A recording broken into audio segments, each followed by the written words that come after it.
नर्मदा के तिलकवाड़ा से ये खबर सामने आ रही है, जहां पर रेलवे लाइन निकट काम करते हुए दो युवाओं को बिजली का करंट लगा और उनकी मौत हो गई। तब प्रशासन की ओर से इन दोनों युवाओं के परिजनों को 50-50 लाख रुपयों का मुआवजा देने का फैसला किया गया है। तब आपको बता दें कि इस बारे में जो जानकारी मिल रही है उसके मुताबिक ये दोनों युवा दाहोद के गरबाड़ा तालुका के भिलोई गाँव के श्रमजीवी परिवार के थे, जो तिलकवाड़ा रेलवे स्टेशन पर मिट्टी की खुदाई की कामगिरी कर रहे थे। उसी दौरान अंडरग्राउंड हाई वोल्टेज लाइन गुजर रही थी, जिसके संपर्क में विजय भाई मेड़ा और गोविंद भाई डामोर आए और इन दोनों युवाओं को बिजली का करंट लगने की वजह से दोनों की घटनास्थल पर ही मौत हो गई।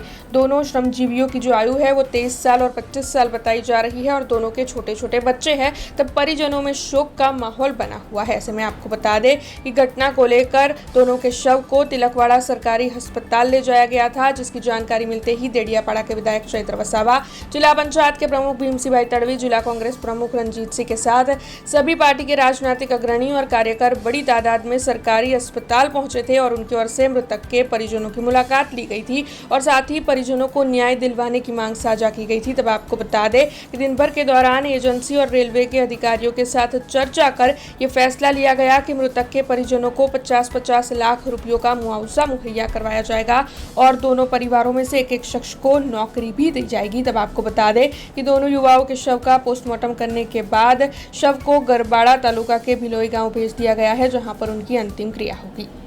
रेडी गत रोज तिलकवाड़ा खाते गरबाड़ा तालुकाना श्रमिको જ્યારે રેલવેની કામગીરી કરી રહ્યા હતા એ ખોદકામ દરમિયાન અંડરગ્રાઉન્ડ જે હાઈ વોલ્ટેજની લાઈન પસાર થઈ રહી હતી ત્યારે એ લાઈન અડી જતા એમનું ઘટના સ્થળે બંને શ્રમિકોનું મૃત્યુ થયું છે। બંને 22 થી 25 વર્ષના ઉંમરના છે। એમના નાના નાના બાળકો છે। ત્યારે એ બાળકો એમના પરિવાર નિરાધાર બની ગયો છે। પરિવારમાં જે કમાનાર વ્યક્તિ હતા એમનું જ મરણ થતાં એમના પર આફતનો આપ તૂટી પડ્યો છે। આ દુઃખની ઘટનામાં પરિવારને સાંત્વના પાઠવા માટે એમના પર આવી પડેલી આ દુઃખદ ઘટના છે એમાં પ્રકૃતિ એમને શક્તિ આપે એના ભાવરૂપે આજે અમે મળવા માટે અહીંયા આવ્યા છે। સાથે સાથે અમારી બધાની સંવેદના એમની સાથે છે। ત્યારે આજે નર્મદા જિલ્લા પંચાયતના પ્રમુખ શ્રી ભીમસિંહભાઈ, રણજીતભાઈ તડવી, નિરંજનભાઈ વસાવા અને અહીંના પ્રમુખ શ્રી ગૌરાંગભાઈ, તમામ લોકો અમે સાથે મળીને એ પરિવારને માનવતાના રૂપે આ દુઃખદ ઘડીમાં રાહત મળે એના માટે એજન્સી સાથે અમે વાત કરી। રેલવે વિભાગના અધિકારીઓ પણ ઉપસ્થિત હતા, એમની સાથે પણ વાત કરી।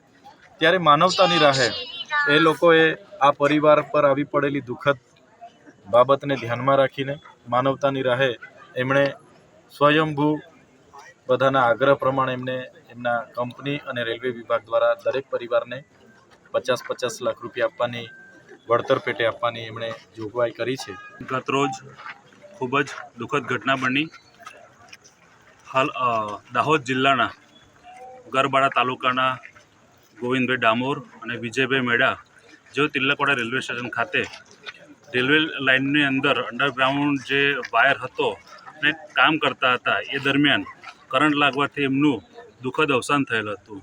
ગત રોજ બપોરે 12 વાગ્યા પછી સતત સમાજના આગેવાનો માન્ય ધારાસભ્ય ચૈતરભાઈ વસાવા, જિલ્લા પંચાયત પ્રમુખ ભીમસિંહભાઈ તડવી, કોંગ્રેસના આગેવાન રંજીતભાઈ તેમજ તાલુકાના આગેવાનો બધા જ સાથે મળીને આ જે બે આદિવાસી સમાજના બે યુવાન જે યુવા વયે જેઓ અવસાન થયું છે એ અવસાનના ખૂબ જ પરિવારમાં દુઃખની લાગણી છે। ત્યારે આ બધા જ આગેવાનો ભેગા થઈ પરિવારનું મોભ જ્યારે હટી ગયું છે ત્યારે પરિવાર દીઠ 50 લાખ રૂપિયા આપવાનું નક્કી કર્યું અને આજરોજ કુલ 27,50,000 રૂપિયા આજે આપવામાં આવ્યા અને તારીખ 1/12/2025 સુધી બીજી જે બાકી રહેતી રકમ છે 22,50,000 રૂપિયા એ રકમ આપવામાં આવશે।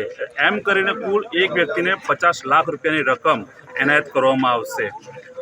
આ તબક્કે પરિવારજનો અને એમની પર જે આવેલી વિટંબણા છે, જે દુઃખદ ઘટના છે એ એમને સહન કરવાની ભગવાન તાકાત આપે એ જ પ્રાર્થના।